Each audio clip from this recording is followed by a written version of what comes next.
Bonjour et bienvenue dans InPop, le podcast de Pop News, le blog régional de la Banque Populaire du Nord qui vous aide à décrypter les grandes tendances et l'actualité autour de vous et dans votre région. Pour ce deuxième numéro, je vous propose d'échanger sur l'immobilier locatif patrimonial. Alors c'est bientôt le printemps, une période propice aux nouveaux projets, alors pourquoi ne pas se lancer dans l'immobilier locatif? D'autant que nous sommes souvent à la recherche de solutions pour la retraite ou encore pour défiscaliser. Et vous le verrez, il y a beaucoup d'idées reçues sur l'immobilier locatif. Et c'est dans ce cadre que je reçois Bertrand Chaussat, expert immobilier chez e-Sélection. Bonjour Bertrand. Bonjour Marie. Alors Bertrand, quand nous avons échangé pour préparer ce podcast, j'avais des a priori sur l'immobilier locatif patrimonial, comme beaucoup de gens d'ailleurs.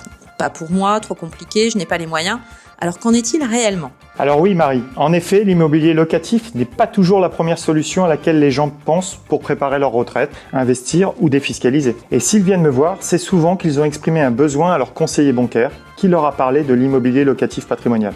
Concrètement Bertrand, c'est quoi l'immobilier locatif ? Concrètement, l'immobilier locatif, c'est le fait d'acheter un bien immobilier pour le louer afin que l'opération soit financée en partie par les loyers et les éventuels avantages fiscaux. Quand on est propriétaire de sa résidence principale dans la région, il peut être intéressant de se tourner vers l'immobilier locatif pour se constituer un patrimoine et générer des revenus complémentaires. Comment se passe un premier rendez-vous avec e-Sélection ? Tout d'abord, il est important d'identifier les besoins et ses projets futurs à 10-20 ans afin de proposer au client une solution adéquate. Très simplement, si son but est de générer des revenus complémentaires pour la retraite, je vais faire avec lui une estimation de ce qu'il va percevoir à ce moment-là, parce que souvent, on n'en a qu'une très vague idée. Oui, en effet, franchement, pour ma part, je n'en sais rien du tout. Mais le plus simple, Marie, si tu veux le savoir, c'est de regarder sur le site l'assurance-retraite.fr, dans lequel il te suffit de rentrer ton numéro de sécurité sociale. Tu pourras voir ton relevé de carrière, tes trimestres acquis et simuler ta retraite en fonction de ton âge de départ. Donc connaître ses futurs revenus une fois à la retraite, c'est la base pour faire ses choix ? Si tu sais quel sera ton niveau de retraite, tu sais de combien tu auras besoin pour vivre, surtout si tu as encore des enfants à charge. Le temps qu'il te reste avant ta retraite est à prendre en compte également. Tu ne feras pas forcément le même investissement si ton projet est à 10 ans ou à 20 ans. À partir de là, un expert peut te proposer des solutions personnalisées pour générer des revenus complémentaires dans l'immobilier locatif, qui pourront être fiscalisés ou non. Alors justement, parlons-en de cet immobilier locatif et de ses revenus. C'est quoi un revenu locatif exactement ? Eh bien, tu as plusieurs types de revenus et donc de fiscalité parmi lesquels tu peux choisir en fonction justement de la situation dont nous avons parlé juste avant.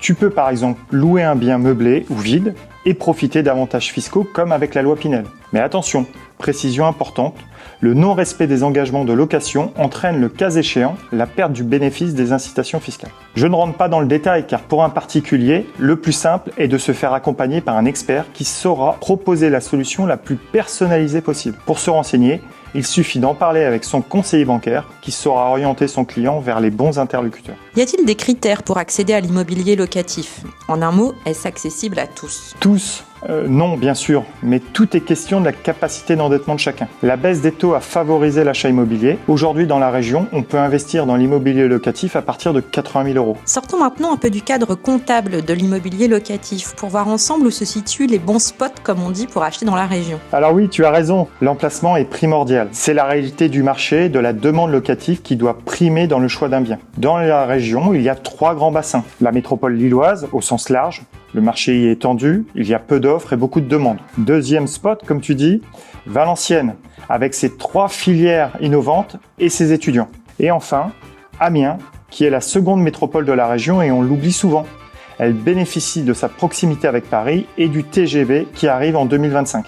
Alors Bertrand, cela signifie qu'en dehors de ces zones, point de salut ? Non, ne t'inquiète pas, il existe aussi des niches dans l'immobilier locatif. Par exemple, les résidences de services seniors. Cela fonctionne un peu comme des résidences étudiantes, mais pour des seniors qui n'ont pas besoin d'un suivi médical particulier et qui souhaitent avoir leur chez eux tout en vivant un peu en communauté avec des services qui leur sont proposés, comme la restauration, le sport ou la culture. Ces résidences fleurissent un peu partout sur le territoire, notamment dans les villes intermédiaires. On en trouve au cœur de Saint-Quentin, au pied de la basilique par exemple. Je crois savoir également que les villes balnéaires ont la côte. Oui, sur la côte d'Opale ou la baie de Somme notamment. Tu peux y acheter un bien en nue propriété pour te constituer un patrimoine. Tu en auras la pleine jouissance pour y habiter si tu le souhaites, à l'horizon de 15 ans. Alors ce podcast touche à sa fin. Merci Bertrand. Merci Marie. Je tiens juste à bien insister sur le fait qu'il est important d'être accompagné et conseillé pour réussir son projet sur le long terme. Alors si vous souhaitez plus d'infos sur l'immobilier locatif, n'hésitez pas à prendre rendez-vous avec votre conseiller bancaire ou rendez-vous sur le site d'e-Sélection.